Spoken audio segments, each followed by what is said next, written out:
Google has spent a record amount on Washington lobbyists as it pushes to maintain internet freedom and net neutrality. That's right. We reported on our last program that Sprint has actually come out in favor of internet freedom and in favor of regulating internet service providers under Title II. And we now see that Google is spending a lot of money on lobbying regarding net neutrality, but not to achieve the same outcome as AT&T and Verizon and some of the others.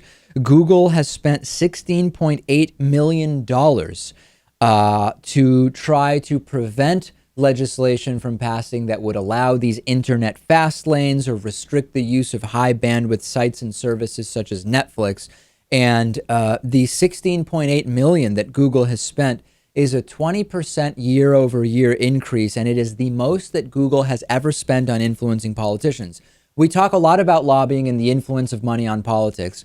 Lobbying by its very nature is not a positive or negative thing. We could all argue that we should completely remove the influence of money in politics. However, given that we have it, and given the huge corporations that are on the wrong side of the lobbying effort with net neutrality, it's a good thing that Google is willing to put this money into trying to preserve internet freedom. But, Lewis, let's not all pretend that this is just because Google is morally interested in internet freedom alone. They stand to benefit from net neutrality. They do, but I will say that I do believe that that their boards, that their executives do want net neutrality for the people of this country morally, and that they do think it's morally correct. Of course, it could be financially advantageous as well. Yeah, I mean, you're sort of speculating, though, right, Lewis? Because Google relies on having a mass of users and websites. If you look at how Google makes money through advertising, it depends on having this sort of level playing field in terms of the ad publishers and the ad consumers. And they have, I mean, a huge portion of their business depends on this model. That is true. That is true. I guess I am speculating, but it's just my belief. I'm not saying it's fact. And this is interesting here.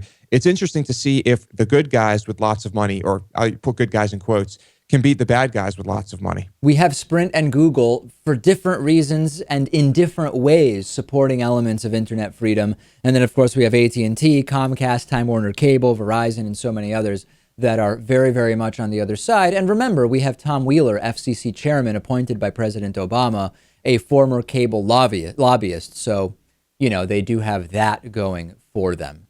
Next, we will talk about FIFA's payment to Brazil from the World Cup revenues, as well as a Christian school that is not allowing the children of gay parents to attend, and your voicemails. What a program we have for you today. Glad you're with us.